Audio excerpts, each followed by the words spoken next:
6 বছর আগে আমি এমন একজন মানুষকে বিয়ে করি যাকে দেখে সবাই অবাক হয়ে গিয়েছিল। তার নাম ছিল রায়হান ইসলাম। তখন তার বয়স ছিল মাত্র 28 বছর, মানে আমার চেয়ে 31 বছরের ছোট।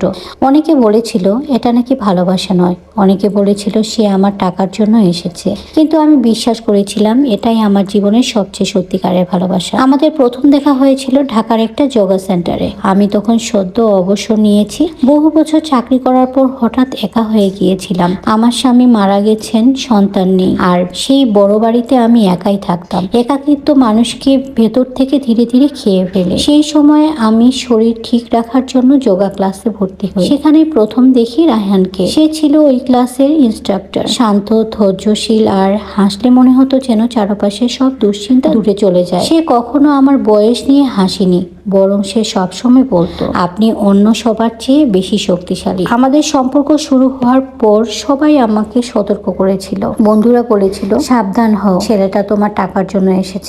কারণ সত্যি বলতে আমার স্বামী মারা যাওয়ার পর আমি আর্থিকভাবে বেশ সচ্ছল ছিলাম। ঢাকায় অভিজাত এলাকায় আমার একটি বড় বাড়ি আছে, ব্যাংকে ভালো সেভিংস ছিল, কক্সবাজারের সমুদ্রের ধারে একটি ছোট ভিলা ছিল। কিন্তু রায়হান কখনো এসব নিয়ে কথা বলতো না। সে আমার জন্য রান্না করতো, ঘর পরিষ্কার করতো, কখনো আমার কোমরের ব্যথা হলে মেসেজ করতো, আর আদর করে আমাকে ডাকতো আমার ছোট স্ত্রী, কখনো বলতো আমার বেবি। প্রতিদিন রাতে ঘুমানোর আগে রায়হান আমার জন্য এক গ্লাস গরম পানি নিয়ে আসতো। তার মধ্যে থাকতো মধু আর কমোমাইল। এই গ্লাসটা আমার হাতে দিয়ে বলতো সবটা খেয়ে নাও বেবি, এতে তোমার ঘুম ভালো হবে। আমি হাসি মুখে সেই পানি খেয়ে নিতাম। 6 বছর ধরে এই একই অভ্যাস চলছিল। আমি ভাবতাম অবশেষে আমার জীবন শান্ত হয়েছে। এক সন্ধ্যায় রায়হান বলল আজ রাতে আমি একটু দেরি পর্যন্ত জেগে থাকবো। যোগা ক্লাসের বন্ধুদের জন্য একটা হার্বাল ডেজার্ট বানাতে হবে। সে আমার কপালে চুমু খেয়ে বলল তুমি আগে ঘুমাতে যাও। আমি মাথা নেড়ে লাইট বন্ধ করলাম, কিন্তু সেদিন আমার ঘুম আসছিল না। কেন জানি মনে হচ্ছিল কিছু একটা ঠিক নেই। আমি ধীরে ধীরে বিছানা থেকে উঠলাম, চুপচাপ করিডোর দিয়ে হাঁটতে হাঁটতে রান্নাঘরের দরজার কাছে গিয়ে দাঁড়ালাম। রান্নাঘরের আলো জ্বলছিল। রায়হান কাউন্টারের সামনে দাঁড়িয়ে গুনগুন করছিল। সে সেই একই গ্লাসে গরম পানি ঢাললো, যেটা প্রতি রাতে আমার জন্য আনে। তারপর ড্রয়ার খুলে একটি ছোট অ্যাম্বার রঙের বোতল বের করলো। সে বোতলটা আস্তে কাত করলো। 1 ফোঁটা, 2 ফোঁটা, 3 ফোঁটা স্বচ্ছ তরল সেই গ্লাসে পড়ে গেল। আমার বুকের ভেতরটা কেঁপে উঠলো।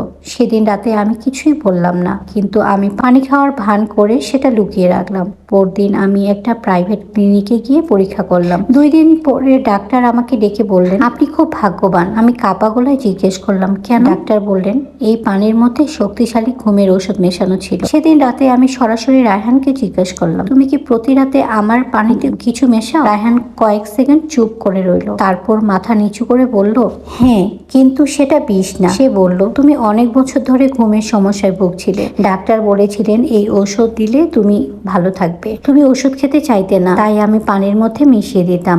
আমার চোখে পানি চলে আসলো। সেই রাতে আমি বুঝলাম কখনো কখনো ভালোবাসা খুব অদ্ভুত রূপ নেয়। আজও রায়হান আমাকে আগের মতোই ডাকে আমার ছোট স্ত্রী, আর আমি মনে মনে ভাবি হয়তো পৃথিবীতে বয়স দিয়ে ভালোবাসা মাপা যায় না। রমজান মাস পড়ার পরে এত ব্যস্ততার মাঝে সময় কাটছে যে আমি আসলে ঠিক মতো সময় দিতে পারছি না, এজন্য আন্তরিকভাবে দুঃখিত। ভিডিওগুলো আসলে দেখা হয়, কিন্তু ওইভাবে যে কমেন্ট করব ওইভাবে কমেন্ট করা হয় না। আবারও আমি দুঃখিত জানাচ্ছি।